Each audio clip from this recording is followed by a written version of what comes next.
Hello everyone, welcome to another episode of the Noisy Neighbours podcast. In tonight's episode, we're reacting to Manchester City's difficult start to the season. We're reacting to the game yesterday in a lot of detail, the 2-1 loss at Brighton, as well as the overall reaction to the first three games. How can City turn this around? Can they turn it around? Let's get it, Christian.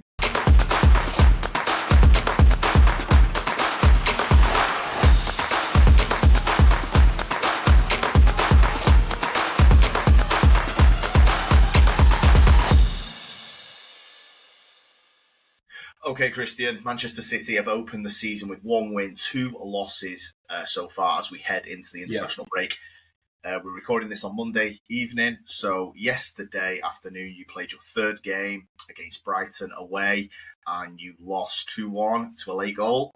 And obviously you lost the Tottenham game 2-0 as well. We did do a watch-along for that.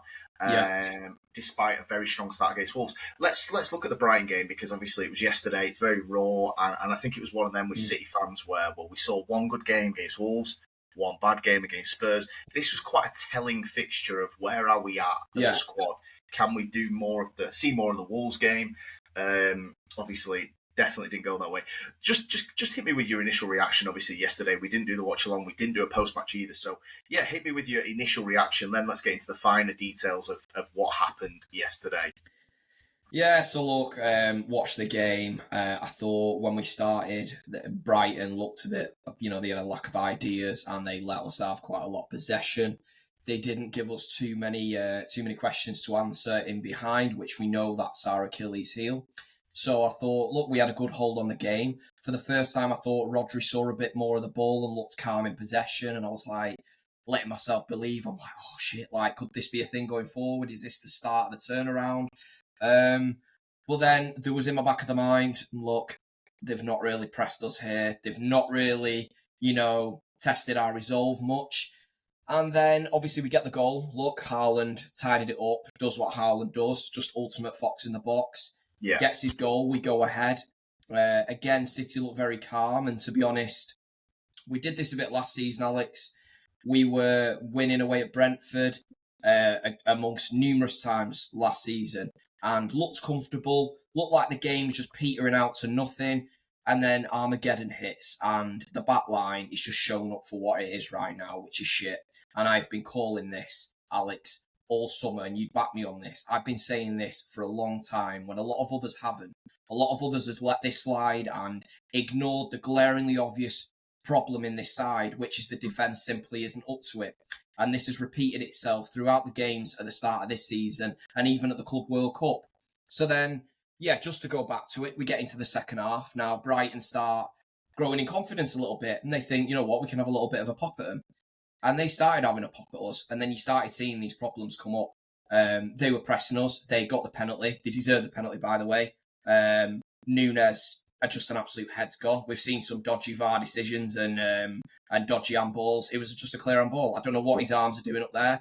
I do have a bit of sympathy for the guy. He shouldn't be playing in that position. I mean, he shouldn't have ever been signed. The guy just isn't good enough to play for this football club. I don't care what position. I do have a bit of sympathy because of positionally, he's really not in a place where it helps him. So, give away the penalty. Milner converts. Knew he would anyway. And then, to be honest, I was expecting, right, come on, boys. I want to see some fight back now because I saw this last season where teams had got back level and they fancied it more than we did and our bollocks had firmly fell out of our underpants. And what did we see again? I tell you what, Alex, there was no response. There was no response going forward, and that was what was frightening for me. And I'll come to you on your thoughts on this. But it was scary to see a team that were, 4-time Premier League champions in a row. They were so accepting of that, Alex. They didn't want to be on that pitch then. And we were sleepwalking to a Brighton goal, and they deserved it. They fully deserved the winner. Fair play to Brighton. They pushed us back. I think they saw it, Alex. I think they knew we didn't want it. They knew we didn't fancy it. Pressed us, got the goal. And again, little to no fight back. The substitutions obviously came on. Brought Diaz on for Kusanov. He was obviously on a booking, and then we bring Doku on. Doku he wasn't even doing his usual. I think he beat his man once. Usually what you can nail on Doku is that he will at least cause problems. He then can't find the final ball. He couldn't really even cause them that many problems. So We looked, to be honest, mate, my overall assessment, we were bereft of ideas, bereft of creativity. The back line is absolute suicide. And I've got a lot of thoughts on this, but I'm going to delve deeper. I just want your initial thoughts on this as well, bro, if you want to have a little pop. Yeah, obviously a very fair assessment of what we saw yesterday. And this is something that me and you, and I want to firstly, anybody that's been watching our videos for a reasonable amount of time, dating back to probably 6 weeks ago, even as recent as 3 weeks ago, we did a Can City win the league episode. And anybody wants to go back and watch that, it's a very interesting listen. I know that because I listened to it today, and I want to give you some major credit here because I was posing questions to you in that episode 3 weeks ago of Can City win the league. It was just before the Wolves game. Yeah. And I was asking you these questions, Christian. Not that I thought you could, because I share your opinion. I did not think City were title contenders at all this season. That's not me hating. I'm a very honest fan. I've got a lot of respect for City. I've got a lot of respect for Pep Guardiola. Yeah. I did not think that. Very similar to you. Obviously, you shared your concerns with particularly the wide players and the defence. And in obvious terms, the Spurs game and the Brighton game really echoed all your thoughts. And yeah, I think that it's very interesting that some of the same content creators, City-wise, were freaking out yesterday going titles over. The defence is shit and the wingers aren't good enough. And I want to look at the person you're looking next to me on screen here was saying this a month ago. And he wasn't sat there going, oh, Marmoush and Foden will be the wingers in the big games and we'll win. We've got Diaz back, we've got Stones, we've got the... And obviously we did a little short, you did a little short on Mr. Boovy saying that a guy challenged him on City's title credentials and he freaked out and said Rico Lewis is a treble winner, so the right back position's boxed off. Again, you very well explained how wrong that was. Getting back to the game, obviously, it was a good shout that Brentford 2-2 actually. Didn't really think of that. Yeah. And what I've noticed in the 2 games since the Wolves game is, and Carragher highlighted this high line, and we'll get into the defence now, Christian, if you want, because it's been a big talking point that Guardiola pre-Spurs actually clapped back at Carragher and was like... I think, Alex, sorry, before we go into that though, I just wanted to answer some of the things that you brought up then on some of the content creators and what we've been seeing. And Alex, obviously I respect these guys as well. They make some great content, shout out. However, I couldn't have disagreed more with what they were saying at the time. And there was a part of me that I'm thinking, you are a City fan. You watch these games the same as I do. Yeah. I don't know how you can sit there and just say that Diaz, Stones, that's absolutely fine. Like, come on, we've got to understand where these guys are at in their careers. And what we've seen, Diaz has been poor for 2 years. They are facts, right? Diaz has been poor for 2 years. John Stones, you cannot hang your hat on. Physically, he looks past it. And whenever the guy's fit, he's not even performing at his best now anymore anyway. So, what I didn't understand, Alex, I mean, let's not even get into Boovy and that guy's opinions on things. He's a bit he just says things to get reactions. Rico looks right, but why have we got Nunes there playing basketball in our own fucking box then? He's playing Nunes because he doesn't think Rico's any good. That's the reality of it. And then Rico comes on and he's just as bad. He doesn't know where he is. He doesn't know whether he's a right back, doesn't know whether he's a midfielder. He's too weak to play in the defence. Positionally, the guy's a nightmare. But yeah, mate, I just didn't understand it because these issues, to me, were clear. Now, City told you they were clear because in January, everyone was making out about this Rodri thing and going, City need to replace Rodri, right? So they went and did that. They went and got Nico Gonzalez, of course. We all know how that's, transpired in it. It's not really worked out. However, what we also did, Alex, is we went and blew money on Vitor Reis and Kusanov. Now, to go and spend nearly 80 million on 2 young centre-backs in January, that is, from Pep Guardiola, that is telling you he knows that defence was not good enough to get him top 4. He had them concerns. He wanted to make sure we were in the Champions League for the next season. So then, the same manager, we get to the following season, and we're seeing Vitor Reis is out the club, he's on loan, and then we're seeing Kusanov is just an outcast. I mean, weirdly, he throws him in for that game, but that's just all over the show. And I am a bit lost on where we're at, Alex. I really am. It's a great point. I mean, yeah, obviously your January window. We're going to get to the signings in this episode, so stick around for that because I know Christian's got a lot to say on those signings in the last 3 years and maybe how that has led to where City are as a club now.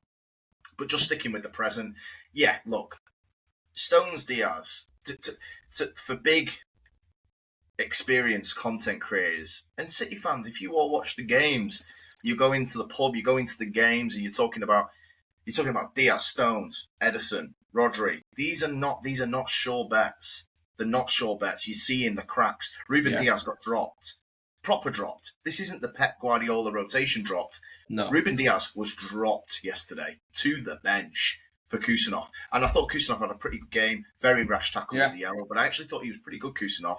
And maybe if he didn't come off, maybe you might not have conceded that second goal, which we're going to come to as well, and we're going to look at that in a lot of detail. But yeah, I think you're so right. If why go and panic and spend 80 million on 2 defenders? And really, if you're spending that amount of money, go and get a sure thing. Go and buy 180 million player. Vitori's out on loan, is he, Christian? Vitori's has gone to Girona. This is right, Alex. The only way that made sense, right? So when he decided Kusanov, if Pep just doesn't fancy Kusanov for whatever reason, or he doesn't think he's ready for this level yet, I disagree. However, that's the boss's opinion. So if that is your opinion, then you're going to have to go out by your own metric and go and sign another 2 centre-backs who are ready, because that is basically what you attempted to do. Otherwise, and anyone that goes, I know, listen, they could listen to this and they could say, well, we signed Reece and Kusanov for the future. That's not a signing you do in January then. We don't, and Alex, anyone that's a Manchester City fan, know that Manchester City and Pep Guardiola have come out openly and said they don't like doing business in January. Very rarely do we dip in then. So what that tells you is he needed them for the now. So then when you're seeing then in the summer that one's an outcast and one's literally out the club playing his football elsewhere, that means you're going to have to go into the market and you're going to have to go again. And we didn't do that. And he's ran it back. But there's a theory, Alex, on why he's done that. I think Pep has thought, what I'm going to do, we've seen this high line that you've touched on, Alex, and you brought it to my attention first, to be fair, on how you even said, I know you've always played a high line, but this just seems extreme. And you were bang on. You were absolutely bang on with it. Mate, it was the Spurs game, and obviously Wolves are so bad. There were signs of it in the Wolves game. They were getting in behind and got chances. They were just that bad. Yeah, I mean, we'd had a few bevs, and I genuinely think they are going to come bottom of the league this year. No hating on Wolves. I'm sorry, you've been decimated, and from what I've seen, you are the worst team I've watched so far. Not watched everyone, admittedly, but I've watched Leeds, Sunderland, and Burnley, and they're all better. Yeah, they're all better than you, mate. So I'm thinking, is anybody else going to take your position? Don't see it. Anyway, separate conversation. Yeah, look, I said to you, it was Carragher, to be fair. Carragher mentioned it pre-Spurs game. Yeah. Guardiola clapped back. And then in the Spurs game, I think the first half, we did the watch along. And I said to you, I was like, whoa, this high line's something very new. And it was clear why. It's very clear to me. And I think you share the opinion. I don't know if any other City fans are watching this. To me, it looks like the high line is a clear indication from Guardiola that we need to now play offside on every single transition or route one possession from the opposition, because the 2 centre-backs that I'm playing, be it Diaz and Stones, which it looked like was his first choice, I know he dropped one of them for yesterday, are not quick enough. So the answer to that is, I am going to play a ridiculously high line, hope we don't get cracked, and I hope VAR are, obviously VAR to the millimetre, that should in theory lean to your advantage if you play it accurately. Yeah. But it's suicidal. You're so high. Forwards can just stay in their own half, like Richarlison, Brennan Johnson, and Kudus showed. And then yesterday for the goal, it's 1-1 in a dicey game. I'm looking at you. I've got an image, a freeze frame here of your image. You've got 3 defenders. 2 of them are about 6 yards inside your half, and Diaz is about 10 yards. So it's a complete mismatch, which we'll come to anyway. The second goal. But yeah. To just go, my defence is that shit, I'm going to play suicidal. It's like, I remember playing, kids football, Sunday League when I was 14, 15, maybe younger actually, maybe 13, and defending off free kicks. And you see it every so often. and we were drilled by the manager. As soon as that taker's about to take the free kick, you get to do this once in each half.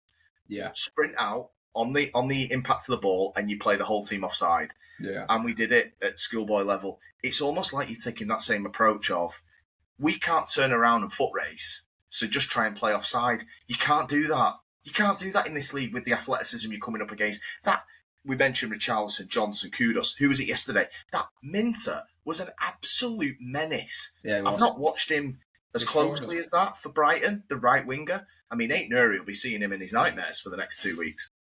But yeah, I mean, what do you think of the high line, Christian? I mean, is it a clear indication that it's a, look, the defence is slow, what else can I do from Pep? Or... Yeah, so I think it's a great segue from what we were speaking just about then. And Pep obviously didn't go back into the market. Reece has been loaned. Kusanov is where he is. So I think the reason he's done this and he's doubled down, he's gone, I need to change the system. So we're going to roll the dice with this mental high line and offside trap. Like you said, for the very good points you just made, you cannot do this at this level. And also, there's major flaws to this as well, Alex, because even if you time every single one right all season, which is physically impossible. Now, when we come up against and I'm not talking the top echelons of this league, I'm talking about your, decent size, your Aston Villas, your Palace. When you come up against them, most of the time they have pacey forwards, just like we saw yesterday. Even Tottenham put them in that bracket. Now, what you're doing by playing the high line is you're saying, well, I'm trying to bail them out physically by just catching the other team out.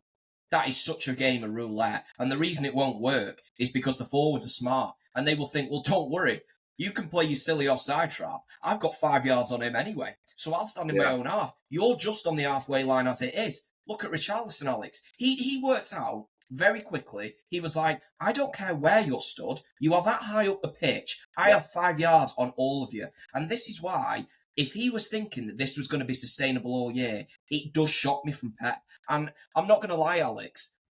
I am disappointed. And, you know my opinions on Pep Guardiola and what he's done for this club. But at the moment... There isn't, there's some poor signs, and this is one of them. I'm shocked he's going to run this back with a defensive line like that. And then we knew the Nunes situation, our right back situation has been dire now for a long time. Post Walker's decline, it's been a disaster. Let's get into it, Christian. You summarised perfectly there. I thought you made some fantastic points there about the nous and the IQ of, and we're not talking about all-time top players here, Richarlison, but cracking offside traps in this era is not the most difficult, and I won't mind. But the higher City step up, the more space there is to land a very, very basic long ball. We're 20 minutes into the episode, Christian, and we have not mentioned the fact Manchester City have gone into the season without a right back. You have not replaced the great Kyle Walker. This is egregious. The more I think of this, and the more I watch, it's actually shocking to me, and I'm a United fan, that you have watched. In my opinion, I think Walker has a good shout for top 5 all-time City players. I don't know what people think about that. That's just me. I know somebody can probably reel off 5 attackers who are better than Walker, but I'm talking about importance, consistency. I just think he's vital to almost every single trophy you've won. Yeah. To watch him sail off into the sunset and allow another season to, unless something happens in the next 3 hours, we're recording this before the end of deadline day, so allow it if something does happen. To go into the season with Rico Lewis and Matheus Nunes, forget what that idiot Boovy says on the club. This is egregious for Manchester City, and I know that you have got that and some more to say on this. And what is your reaction to this? It's neglect at this point. Mate, I think, it's egregious. I think it's disrespectful at a core to Walker and what he did, and I think that guy must sit back with a wry smile. Yes, of course, we know how it ended, and he went on a decline. At the end of the day, he was fair play. He was at the top level for a long time, and the way he was using his body, we all knew this was going to happen eventually. Walker probably knew it himself. You know what I mean? That was how it was going to happen. However, you went from Kyle Walker, and you knew how important he was. Think of all them Champions League nights, Alex. Think of the fixtures against Arsenal, against Liverpool, where his pace bailed us out against the top players of this world. And we then go, okay, Walker's past it. We're going to run this back with a guy you signed for 60 million in Núñez, who was shit in the position we did sign him, so we're going to just plonk him at right back and hope he does a job. And by the way, him doing this job, and I saw this from City fans last season, like going, you know what, Núñez, he can do a job there. No, he can't. How many examples did you want to watch last year of Núñez getting caught out, having absolute heads gone? My brother sat there, he'll tell you, because he watched that derby, didn't you? I did, mate. Look, Matheus Núñez, I've got, look, this is linked to, I've been getting a lot of hate from United fans for some ridiculous reason on these square pegs, round holes that we're subjected to. Yeah. And I've been replying to a few TikTok messages of people going, this guy doesn't know what he's on about. Players have played out of position all the time. Look at this example. Look at this example. Yeah. Okay, let me give you some examples of players playing out of position and when it works and why it's not acceptable in situations like this for Manchester City. Fabian Delph played a full year at left back. City got 100 points. Do you know why that's acceptable? It's because City got 100 points and won the league. If City got 80 points or 79 points and United won the league that year, it was not acceptable. You should have got someone in Jan to replace Ben Mendy. You didn't. You ran it with Delph. Why not? You got 100 points. That is acceptable player out of position. You sometimes do it. Foden, De Bruyne, false nine season. I've seen the great Sir Alex Ferguson play Philip Neville and Juan Varane in centre mid against Wenger's Arsenal and win. These are examples of players playing out of position. Do you know why it's okay? Because you win. And you win at the highest level and you win the trophy at the end of the season. And not only that, Alex, just a caveat on that, when you're doing it, if you have top players, like top players in the other positions, then you can allow for them. But sorry, continue. Look, no, you're right. I mean that leads that's why you managed to win. You're not winning like I said, you didn't win the league because Fabian Delph was amazing at left back. I thought he did you had Aymeric Laporte, who was top of his game, and you had Vincent Kompany. So the reason you can allow for it, the midfield three is one of the best midfield threes the Premier League's ever seen. Yeah, in De Bruyne, David Silva, and Fernandinho. And by the way, the front three weren't bad either.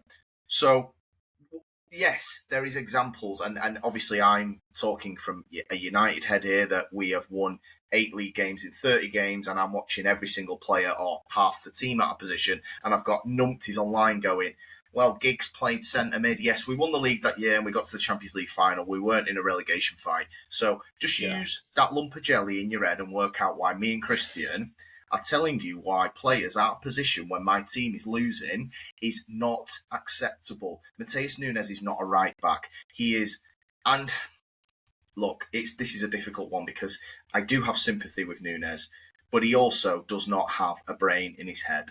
And I mean this, we've got examples of this, Christian, and I know you're going to come to one yourself. Yeah. But the handball, it's like, with Núñez, he gives the penalty away, and then it's like, he doesn't even argue. He's just like, he's like the idiot. Oh shit.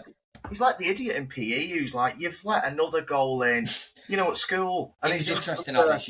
I bet you wouldn't have clocked this, and maybe other people didn't go back and watch Erling Haaland's reaction to this, right? It was on the widescreen. You'll be able to find it. Erling Haaland was like, that bit where you just pass giving a fuck? Because you're like, when you're out with your mate and he predictably gets too fucked up and you're like, you know what I mean? It was one of them ones. And I felt sorry for him. I really did. And I saw it from all the other City players as well. Núñez, though, mate, there was another instance with him in this game. And you were just saying about this guy's lack of IQ. So we've got James Trafford in there. And by the way, shout out, what a fucking performance. And without you, my friend, it would have been a lot worse yesterday. So massive credit to Traff. Before you go, I want to just tag on the back of that. I was so impressed with James Trafford yesterday. Shout out you, man, because you got, you've been battered online, and I'm not really actually lumping all the blame of that goal kick on you, really, from the Spurs game. You made a couple of good saves in the Spurs game, and I thought you were excellent yesterday. You showed great mentality. The pen would have been a nice, obviously, as a fan, I'm sure you would have liked it, but no, he showed massive balls there. I know he's probably going to lose his place now because Donnarumma, but no, shout out James Trafford, man. That takes massive guts, to come and play a very, very solid game that he did yesterday. So I echo your thoughts. But sorry, get back to that idiot at right back. Yeah, so obviously we see a ball, and it is going through to Trafford. Nunes is kind of shepherding him. It looks like it's standard. Trafford's going to go and pick it up. In no way is Trafford at fault for this. No. Nunes, by the way, Brighton players are in reasonably close proximity. Yeah. Certainly enough to be an issue if a certain idiot decides to then turn this situation into a pass back, resulting in Trafford then can't use his hands. So he nudges it needlessly. It is nearer to, he stretches to actually nudge it to Trafford. Alex, I was screaming. I was so pissed off, I text you. And I was like, I cannot believe you have just put a young goalkeeper under needless pressure, now resulting in the, we need to rush this situation and go long. Or worst of all, Trafford could have actually fucked up his resulting kick and Brighton actually turned this into a goal. That would have all been on Nunes. And this is why it annoys me, Alex, is because these people that could make these comparisons, and they could say delve, they could bring up different scenarios where we've had players in positions that isn't their natural. Now, with Nunes, we saw him do this for a year. What part of you thought, I'm happy to go another year with it? Because there was no part of me, and there was no part of a United fan that sat on the other side of this screen. So I don't understand how any City fans were watching this and saying, let's run it back. Most of all, Pep Guardiola, Alex, and I am disappointed. I really am. We go back to Alex, when Pep came in. Now, we had a bit of a disaster at fullback, and he made this abundantly clear. We then went into the window and we went and bought 4. Now, we then went and won the league off the back of this. Obviously, we strengthened in other areas as well, and we did great in the transfer market. Most of all, getting in Edison, replacing Bravo. But the areas that he went with, he was assertive with his targets. He went and got them. Now, you knew Nunes wasn't good enough. What are we doing running it back? Did that thing with the Rico Lewis in that first game, I don't know if that just catfished him into thinking, no, I'll stick with this rotation, because then he goes with Lewis in the next game. And then Lewis shows you what Lewis really is, because, actually, he's playing against Premier League opponents now, and he'll show you the real level. And then it becomes a problem. You mentioned it in previous episodes that you go and try and sign Livramento, and we're seeing this across the board, other than Liverpool, really. Yeah. Maybe Arsenal to a degree, because they've got less holes to fill now in their squad. You see it with United and City. 2 examples here that obviously we base a lot of our content around. See it with United panicking now. We need Carlos Baleba with 2 weeks to go in the season. Yeah. City started the summer wanting Livramento, didn't get Livramento, and just thought, kick the right back position and we'll run it back. I totally get you, Christian. I think before we move on from the defence, I want to talk about the goal, right? Yeah. And this is a very alarming image that we've got, and I'll try and get it on the screen. Sent it to you earlier, so we're looking at the same image. It's a freeze frame. It's a freeze frame that did the rounds on Twitter last night, obviously after the game, and it's the goal, 88th minute, 22 seconds are on the clock. It's 1-1, and I believe Brighton's left back pumps it up the pitch. John Stones has come across to pretty much the right back position. He wins the header. Brighton player heads it the other direction, and you have almost a 3-on-1. The one being Diaz, and the goal comes from basically just a 1-on-1. Alex, it's 3-on-1, but it's borderline 4-on-1 as well. If you are looking at that in that situation, you've got him, and he stepped up. Ain't no, he's in absolutely no man's land, because we saw Minter had the pace on him all game. Yeah. That is an absolute. You look at that, Alex. Positionally, we are fucked. I cannot believe this is a Pep Guardiola team. You look at Rico Lewis here, and any of these inverted midfielder roles, look at this. Look at what this is doing to us. Do you want your right back actually in defence, where he's capable of defending? Or do you want him in this nothing position, where he's shit anyway, because he's not creative, and his passing's pretty limited at best? This is so true. Obviously, we won't turn this into a full-on M&F. We're going to fly through this analysis, and obviously you can see from looking at the still that you're looking at right now, there's problems with this image. However, what happens here is, my biggest issue here is, it's not the fact it's being outnumbered, it's the fact that this is City as a back 4, and Rodri, he stood there in the middle, he can see everything. Yeah. That this it's not even a counter-attack, so you can't even go, well, City is susceptible. It was a long ball. Ruben Diaz, Nuri have got 3 players between them. You can clearly see that's a 3v2. John Stones has wandered over to right back because Rico Lewis is pissed off, inverted. Maybe he's been told to do that, probably has. At what point, Ruben Dias, John Stones, you are very experienced centre-backs. This is the last minute of a 1-1 game. You have been pretty much on the ropes most of the second half. How are you not setting up to pick your guys up? John Stones pulls Lewis in to where John Stones is stood right now in this image. Ruben Dias shuffles over to Aït-Nouri. Stones shuffles over to where Diaz is stood. And Rodri, I'd like to see him a little bit deeper as well, just shielding the back four. All of a sudden, that gives you a 5 against 4. You might defend the possession a lot better. How on earth, Christian, what do you think you're looking at? Experienced defenders here. This is your captain. Ruben Dias can see he has got 2 men, and he can see John Stones is almost out the picture after winning that header. How can you even compute what is going on here with the organisation? Do you know why this? When you sent me this, right, and I knew what a nightmare it was when I was watching it, but when you sent me this still, and what's even more mental about it is any City fan that was watching this game or any neutral that's sitting on this podcast and you've got to hear, you would have known we weren't even pushing for a goal. Yeah. We were absolutely bereft of all ideas. So, do you know what? Alex, I'd be annoyed if we did this and we were pushing for a goal because I'd say, look, it's poor preparation. Yeah. We massively risk throwing all of it away. However, you'd be a bit like, it can happen, okay? The reason this is even more annoying is you've done this while we're not even trying to score anyway. You have just run out of ideas, and defensively, we have been shocking now for well over a year, and I mean shocking. Now, there were signs of it 2 years ago, but now we are at the absolute bottom of the pit with all of this. Now, Stones and Diaz, we have seen a lot of times. There was balls over behind with Tottenham, and we were getting very similar situations, and there were a mess between them when the ball was high bouncing in between them two. And Trafford, a new young keeper, and them two are not helping him out. 2 experienced internationals playing at that. They have played at the top level, and they can't help out a young goalkeeper. There was a moment where the ball bounced, Alex, in the Tottenham game, and I even said to you, it was about 35 yards from goal. I could see the cogs ticking in Diaz's head. He was thinking, I might head this back. I could fucking see him thinking about it. Every single time, you don't need any sort of genius pass now. You just put a ball in and behind that City back line, and we are in trouble. And Alex, if it bounces in front of them, we're in even more trouble because you give them time to think, and that's even worse at the moment. John Stones won the header. John Stones won the header, and proof's in the pudding. This is how bad the setup is.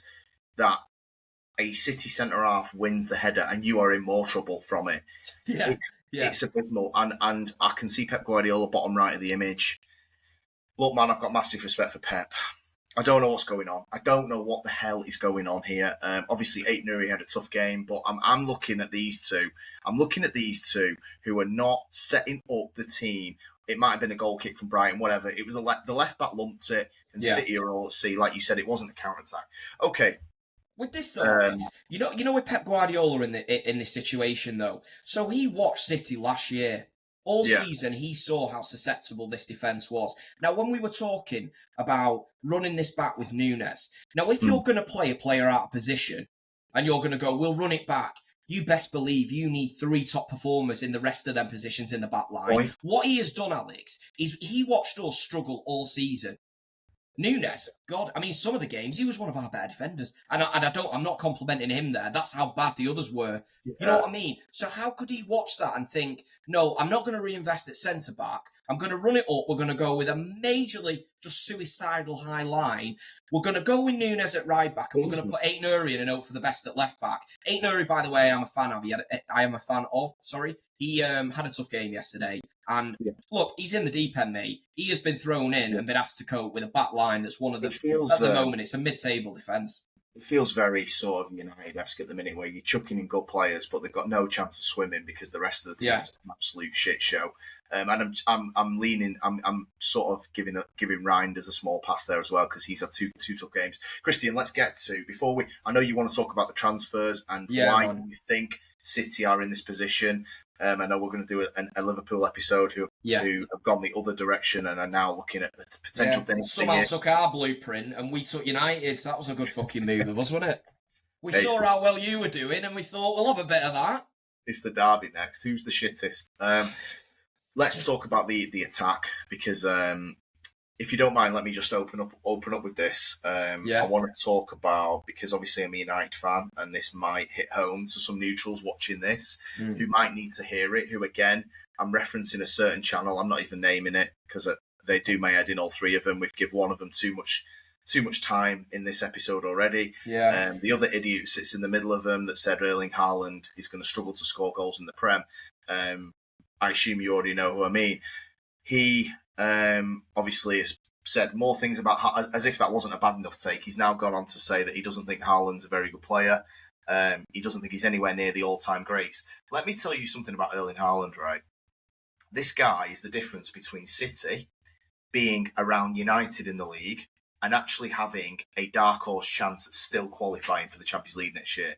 This guy is a cheat code. You are people like him.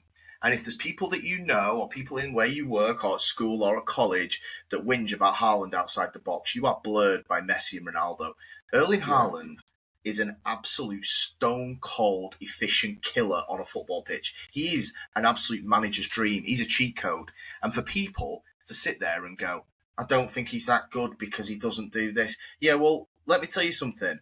Football wasn't always Ronaldo and Messi, and these people need to understand that those two are freaks. Erling Haaland is the best striker, but he's the best striker in the world by probably a distance, really. I know we've flirted with Isaac, and we're going to do an Isaac episode, who is also very good. Mate, Haaland is feeding off absolutely fuck all right now. And you can point at, he's missed a couple of chances, he missed one yesterday. He is absolutely having to use all of his experience, all of his nous, all of his IQ to sniff out chances. We spoke off camera. The goal yesterday, Marmoush is scruffy dribbling through. Who's first on it to give City a lead? Who was climbing at the back post for that header that nearly scored off? Who was in the Spurs game doing everything offensively? He has now become he's like your focal point. He's your whole attack now. And I said this. I said this in the summer. We were talking about Haaland's stats from treble season down to the next, and they ended up at about 20 last year instead of 35. This is not a knock. Haaland's not getting worse. City are getting worse, and he is digging as deep as humanly possible to get his goals. He isn't getting any. He ain't getting any De Bruyne gimmies anymore. He's having to use everything, and City have built a team round him that's making it more difficult because. Mate, I'm sorry. Look, I think Oscar Bob's a nice player, and I feel I can't land any criticism at his feet. It's not his fault. I think he's a nice footballer. Obviously, he needs more minutes to know what his ceiling is. The fact that I'm looking at the squad building of Manchester City, that you've got Bernardo Silva and Marmoush as the other two creators in 2025, you are letting the big man down, and his level is, like I said, he's the difference between 5th and 11th. That's how good Haaland is. And obviously I want to open the floor up to you to talk about the attack, and also obviously Erling Haaland as an all-time great striker in the Prem, which he is already, and who knows what his legacy is going to be in 8 years' time. No, first of all, bro, honestly, I'd like to give you some flowers there, because what you said on Erling Haaland there, you couldn't be more spot on, and I've not seen any City content creators, City fan channels explain it as well as you just have done, so no, fair play. And you are bob on. I agree with you with everything. I think without Erling Haaland in this team, where would City be? Where would we really be? I think it would be a mess, and I think some people would be surprised because, look, let's face it, City content creators saying we were going to win the league, Alex. So with the current team, and we've all seen now they're slowly switching up and obviously the TV started working again. Now, this is the problem, that you're watching Erling Haaland, like you said, feed off scraps. Alex, so I joined, I was watching another City channel the other day, yesterday after the match, and I saw people in the comments battering Haaland, right? And one of the top comments was on an Instagram City Extra page, and it was that Haaland missed chances. If Haaland could finish his chances, we won't be in this mess. I cannot believe, imagine you're Erling Haaland looking at that. I tell you something that might hit home. Raheem Sterling would do a better job on our wing currently than Omar Marmoush. And I'm not even joking, because Omar Marmoush is not a winger. It's as simple as that. And I told everyone this ages ago. I said when we signed him, I'm excited to see what he's about, but I do worry about the fit because he looks to me like he's a bit more of a striker than he is a winger. Then we started seeing him play. it is now absolutely clear this guy cannot play on the wing, Alex.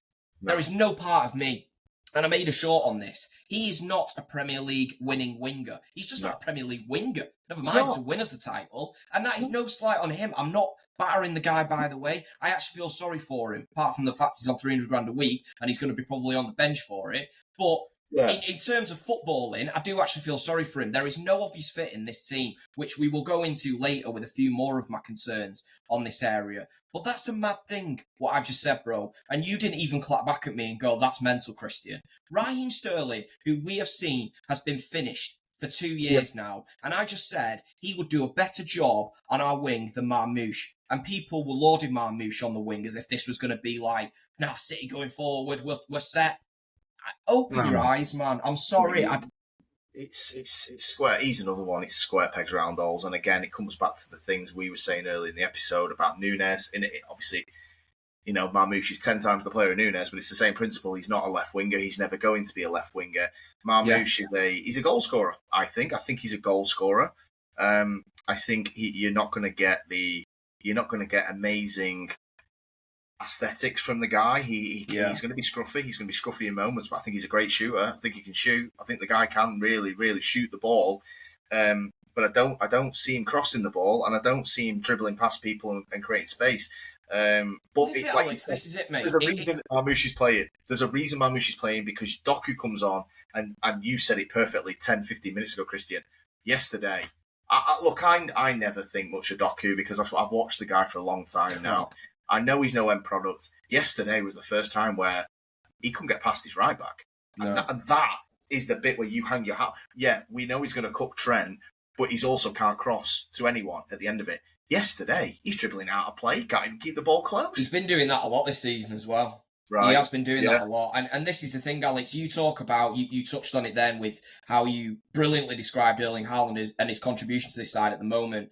And what you touched on was creativity for this guy. Now, look, Cherky's out for 2 months. We are in a mess because if you look behind him, Reinders, he started well, but let's face it, he's had 2 poor games after that, back to back. And I'm not saying it's not going to work. I do think he will. I just think he needs time. Premier League's tough, man, and it's a fucking wake-up call when you come to England. You know, Alex, you play Tottenham.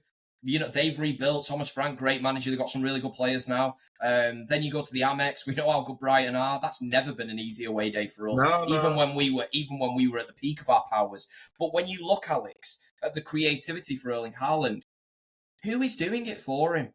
So then you're like, I said to you, I find myself wishing to check in when Savinho's back from injury, but then I'm just leading myself down a false sense of hope anyway, because I know what's going to happen there. He comes back, and he's very similar to Doku, apart from he doesn't beat his man as much, and then takes too many shots, and most of them don't even reach the net. They get blocked by the defender's leg. So then he still doesn't have any creativity. So we are hanging our heart on a certain Mr. Phil Foden, who you know is my favourite player since he broke into this team.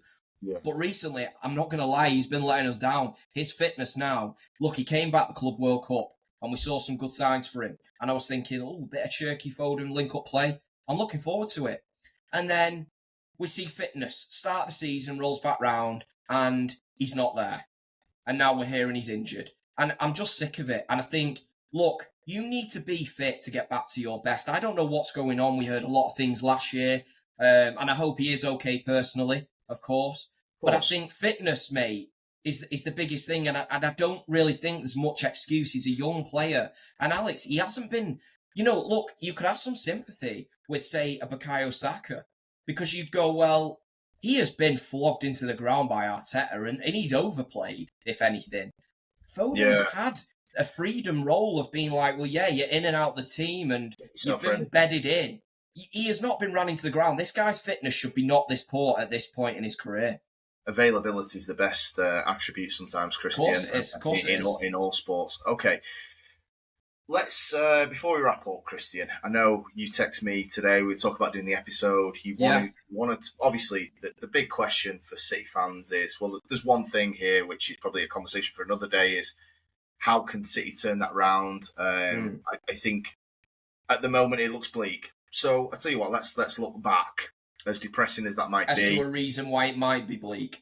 Yeah, let's look at obviously how City. So let's provide some context. 2 years ago, just over 2 years ago, 2023, end of May, June, whenever the date was, Manchester City won the treble, Yeah. being Inter Milan in the Champions League final 1-0. City were on top of the world. They'd won 3 leagues in a row. At that time, Erling Haaland was on the back of he just scored 50 goals. Yeah. Foden was amazing. City could not have really been. Gundogan, incredible. Who we then went on to lose. Incredible. Obviously, won the final against my team, and since then, City did win another league, just about, and it used every bit of juice Kevin De Bruyne had left to do that. Last season third, and now we've started this season sticky, and the Club World Cup was shy. Do you want to talk about the activity in the transfer market from 2023 onwards? Manchester City were the best placed club on planet Earth. You got the golden ticket release clause of Erling Haaland. I know De Bruyne was going, but you were well placed. You got the goal machine that everybody would have wanted for 60 million. How has this gone wrong, Christian? Do you want to talk about your recruitment since 2023 to as recent as today? Bro, let's go through it. Right, I'm not going to read off every single one because there's too many. My club is busy in the transfer market, right? But I will just read off some important ones I felt. So, first of all, we got Gvardiol. Now, we paid 90 million. He was bought as a centre-back, a young, promising centre-back. He ended up playing left-back, and now he's in and out of the team. We don't know his best position. 90 million. Nunes is up next. 62 million. Shit. Doku, 60 million. Shit. Savinho, 25 million. Not good enough currently. Let's see where he goes, but I personally don't see it with him. Marmoush, 75 million. Where does he fit, Alex? Next one, Kusanov, 40 million. No idea what he's done to offend Pep. Barely see the guy. So don't know where that's going. Reece, up next, 37 million. Loaned out, doesn't even play for us. Girona. What do you think of that, bro? Look, it's eye-opening, and the figures as well that are being used. I mean, I'm looking at City's. You mentioned 3 players there from the summer after the treble, Gvardiol, Nunes, Doku, for mega amounts, 90, 62 and 60. I know it's sometimes the best. It's sometimes the most dangerous time to go shopping when you've got cash and you're on a high. And I think that summer is a perfect example of that, where I think Jeremy Doku was a very late signing. Maybe after game 1, maybe after game 2. Memory serves me correctly. Nunes definitely was, because he played against United, and him and Cunha ran through Ten Hag's fucking nonsense midfield that I was so unhappy about at the time. So Nunes was after game 1. I think Doku might have been after game 1. Gvardiol went on for ages, and you eventually paid Leipzig's ransom for 90 million of this guy. Yeah, and then you mentioned Marmoush. And Christian, look, the alarming thing for me is, and you said I want to talk about the transfers, so I obviously had a look at your transfers as well in anticipation of this episode. You've listed some of yours there, which Kusanov and Vitor Reece, man, 77 million euro. One of them's out on loan, and one of them is a rough around the edges centre back. Who, in fairness, I thought he had quite a good game yesterday. In fairness, the tackle that got the yellow. I like Kusanov, Alex. I actually thought it was good to see. Got a judge. Yeah, I did, mate. I really like him. I think Kusanov can be a good player for this club. I really do. I can see him being integral to a future Manchester City defence. Where it's annoying me is if you look at the other names on that list, and what's important, Alex, is I can reel off all these names, and maybe it doesn't hit home because maybe you might like a few of them guys. Maybe you like Doku. Maybe you like Savinho. Now, what's important? Did you like a certain guy called Riyad Mahrez before them? And are you okay with putting them in the same bracket? Because that's who them boys replaced. And this is the problem, Alex. These guys came in to replace our greats. The greats that provided that treble. Now, you brought in a Nunes, and it was like, well, yeah, look, we've lost Gundogan, so we're getting in Kovacic, we're getting in Nunes, we're sorted. Right. But look at how this has turned out. And that is why that list is damning, Alex. Them names just do not follow their predecessors. It's disrespectful that I'm reading them after the names that have been before them. You're right, Christian. No, you're so true. I mean, look, mate, let's not overcomplicate this. Manchester City have spent 706 million euro since you won the treble. and you are now worse than the day you won that Champions League. How does that happen? Anyone questioning our recruitment, listen to what he's just said. That is fucking mental. How are we worse than what we were? And by the way, we still have quite a few players that we had when we won the treble. So there should have been a transition period that they could have bedded the new guys in. It has just absolutely fell off, and the recruitment has been it's been piss poor. I know, and even if we went back another couple of years, you've got the 100 mil Grealish in there. And now what you're doing is, I've seen it with my club, you're chasing like Donnarumma's a fantastic keeper. He isn't going to fix that image we showed before of the second goal. Yeah. I feel a little bit for Trafford anyway, separate conversation. What City are doing now is you're chasing something now. You're just chasing anything around Europe because you just need something. You make a great point. Alex, you make a fantastic point. We went and got Sanchez and we didn't need Sanchez. Yeah. No, Alex, you make a fantastic point there. So we've got James Trafford. If you look at him as a goalkeeper, what's his best attributes? You'd say his reactions, his shot stopping, right? Yeah. Now, where is his fallback? You'd say he's playing out from the back. However, yesterday I thought he did quite well. It was certainly better than what we've seen previously. Now, if you go to Donnarumma, the only reason going panic spending on another keeper would make sense at this point is if he is exceptional with his feet. Now, weirdly, what is Donnarumma's best attributes? You'd go his shot stopping and his unbelievable reactions. Right, so basically, we're going to go and get an elite version of Trafford, but we're not actually covering up for where we are struggling, which is this: you are adamant you're never going to change from playing out from the back. I mean, Pepe's saying, and this annoyed me, Alex, he went, all I demand is the bare minimum from a keeper. But in terms of playing out from the back, I think that is so unfair. I think that is so unfair on anyone coming into that system, because then you are just setting them up for a fail, because then when they can't do it, it's like, well, he's only asking the bare minimum of you. No, what he's asking, they are under more pressure than they would naturally be under in any other side in Europe. Now, that is where that comment pisses me off, because she's setting it up to fail before it even starts. And by the way, Alex, Donnarumma, yes, I'm happy with the signing in terms of this guy is an elite goalkeeper. He's a fucking monster. I am happy at this signing. However, there is other parts to it where these things with Trafford, where you saw that the head's gone in that moment, Alex, it's going to come again. Buying Donnarumma doesn't cover up for that, because Donnarumma, ironically, is not going to be comfortable in the exact same situations you're seeing Trafford isn't comfortable in. And obviously, opposing teams are going to know this, and they smelt a little bit of blood with Trafford. But again, I don't think that I plant a decent amount of blame at Diaz. But anyway, just back to the money and the expenditure, Christian. Obviously, you wanted to talk about this, and I had a look into it, and I've got to be honest, I was stunned.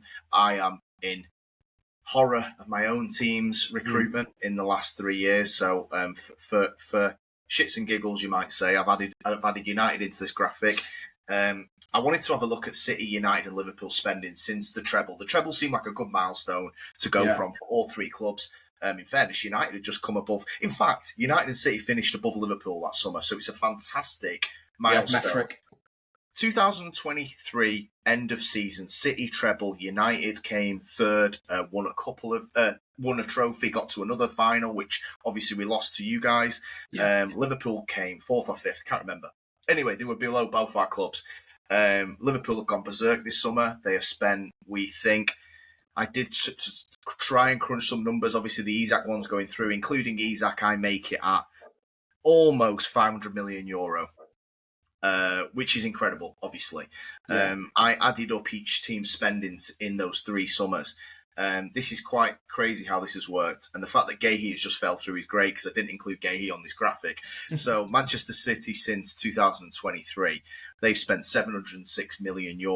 Liverpool since 2023, €702 million. Manchester United, €705 million. We have all spent, give or take, the same €4 million between the two of you. We are €1 million behind you. That's major signings. If there's a 2 million academy, I've not included them. It's the main signings. And obviously Liverpool have gone berserk this summer.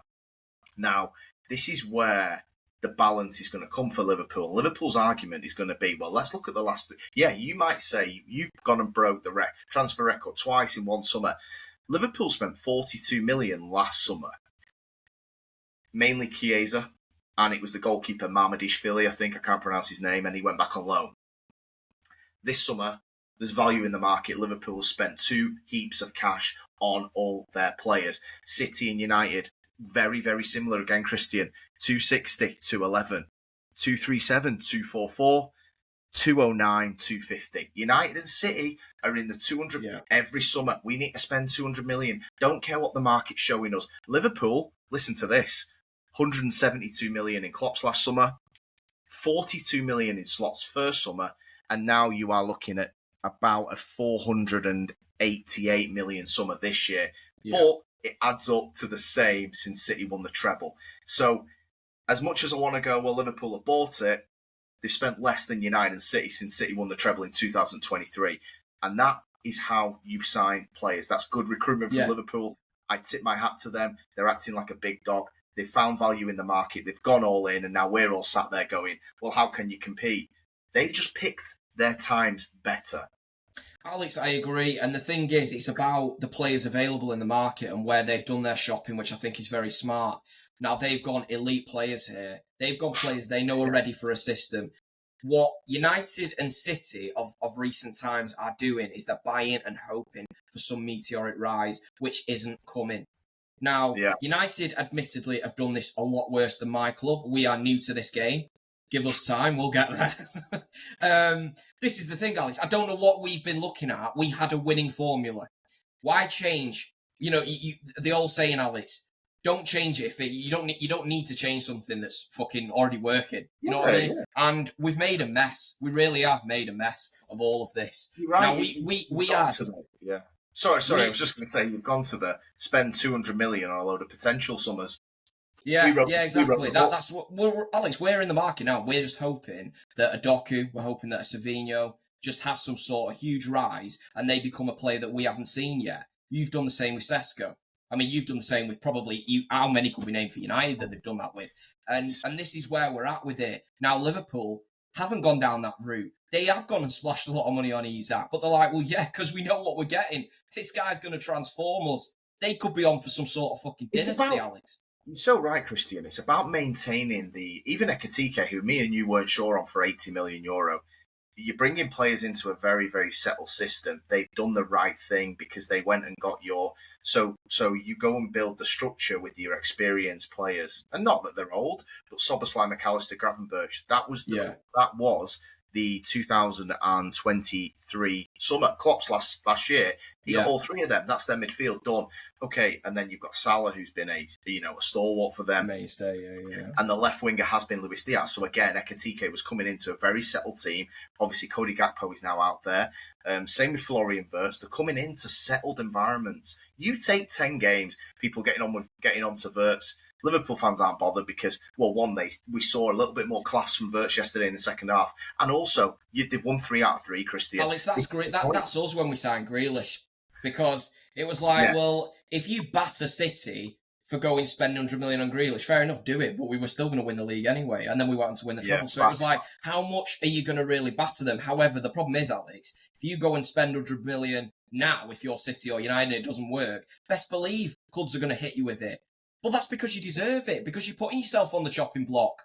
Because we're dossing around in mid-table. Yeah. And just another thing I want to hit you with, and this was something I was very shocked at with United, and it's where City have been doing the shopping. You mentioned about the blueprint for winning. Pep Guardiola came in, and it was, yes, I've got some great foreign players in the squad. I now want to replenish it with the Premier League's best. Yeah. I want Walker. I want John Stones. I want Raheem Sterling. Yeah. I want Riyad Mahrez. I can hang my hat on Mahrez being the best right winger in the league because I've just seen it for 2 years at fucking Leicester. Now look at this, Christian. I mentioned before you spent 706 million euro since you won the treble. City have been spending in these leagues, French league, 171 million euro, 4 players. The Bundesliga, you've bought 2 players for 165 million euro. And coming in third is the Prem. You've signed 3 Prem players for 128 million euro. Manchester City have gone away from signing in the Prem. You have gone and you've bought 6 players from League One and the Bundesliga for an absolute bomb. You've gone and spent over 300 million in the French league and the German league, and only 120 in the Prem. And this is where it's been slipping. United did the same. Mason Mount's the only Prem player we signed for about 5 years. And you shouldn't have done that one. And we shouldn't have done. And the same applies for you, because fucking Nunes, Nunes is one of yours. So maybe Nunes and Mount scarred us that badly. We've just gone berserk in League One. but that's the thing where, like, Cunha and Buemo, I said to you, look, we can't help ourselves. We still had to go for a fucking Sesko and Lamans or whatever. But the Cunha and Buemo is like, right, my God, we've been pissing money away. I mean, ours has been Serie A. It looks like you've preferred the French league. But that's the point. And then the rest of it with City has been scattergun. You've got one from Portugal, Nico Gonzalez, who we've not even touched on, another 60. Reinders Serie A, one from Brazil, one from Argentina, Naipan from Norway, who was 15 million. He's out on loan. Couple from La Liga, but Gundogan was one of them, so you could just say Savinho. And then Trafford from the Championship. City have been spending in the French and the German league, Christian. And extortionate amounts, by the way, bro. You've bought 6 players from the French league and the German league for over 300 million in the last 3 years. That's mad. Alex, and the thing is, I just want to add this, because people could say, look, you've had great success doing this over the years. Leroy Sané, Ilkay Gundogan. Yes, I understand that, but I think the point my brother's trying to make here as well is, of recent times, we're not even going to these leagues and buying the proven ones. We're going to these leagues, and we have took United's blueprint of going, tell us what you want for him, 70 million, 60 million, right, we'll have them. And we've not even seen that they're at top level in that league. And then we're just hoping that they can become top level in the Premier League, which is significantly harder than where they've previously been deploying the trade. It's just madness. It doesn't make sense to me, Alex. And this is why, ultimately, we have come to the situation now where it's all come to the boil. We've got Savinho, we've got Doku, we've got Marmoush that doesn't fit. We are in a mess, Alex, and then that's not even getting to the defence, which obviously you know my thoughts and all that, and everyone else does if they've made it to this point in the video. And really, I don't know in terms of fixing this. It's like, Alex, we're at the last day of the transfer window now, and it's like, well, what would you want to fix this, Alex? I really don't think we have the time. We don't have the time to be fixing this in a day. This is multiple windows. We have made poor signings and backed it up with more poor signings. And we've dug a hole that we need to get out of. And this is the problem. When you keep doing it, you've still got the ones previously that didn't work. And then you've got the ones after them that also don't work. And they're all in the bloody squad. And then that's when Pep's coming out and throwing his toys out the pram saying the squad's too big. Yeah, mate, it's too big because you've kept signing duck eggs and we're stuck with them. You know what I mean? Let's not forget Calvin Phillips. Alex, I just saw news that was confirmed. He's staying at us this year. Calvin Phillips is going to be staying this year. He's injured. He's having surgery, and then I don't know what he's doing, just sitting out his contract at home on God knows how much. Did he announce it like Mike Bassett? I'll be staying on as Manchester City's midfielder. Mate, that'd be the best thing he's done since he arrived. Do you know all I remember Calvin Phillips for? When we scored a goal, he always seemed to be near the player that was celebrating. He always jumped on him. That's all I remember Calvin Phillips' highlight reel from being. Good celebration and good dreads. Cracking airline. Let us know what you think in the comments. Obviously, we've been through a lot tonight, and there was a lot to get through. And obviously, we wanted to do the transfers, and the treble summer seemed like a very good milestone to go from. And obviously, Liverpool have made some headlines, so we wanted to include them by reference point. And let us know in your comments, like what do you think of City's recruitment, and obviously the situation around the current squad. I don't know if anything's happened in the last 2-3 hours. Monday evening, it's 9 p.m. now, so I don't know. City might have done something, but look, you probably need 2 centre backs and a right back just to even really get your hopes up of any sort of title challenge. Look. Thank you very much for listening, guys. If you made it to the end of the video, you've enjoyed it, hit a like, subscribe if you've not already subscribed. We've got the derby coming up. It's circled in the calendar every season now. We got a 0-0 last year. We can't wait for this one. So we will obviously be doing a live. We'll be doing a post-match. We'll be doing a pre-match live on YouTube at this channel. So, yeah, thank you for listening, guys. Hit us up in the comments what you think, and we'll see you on the next one. Christian, as always, thank you, my friend. See you later.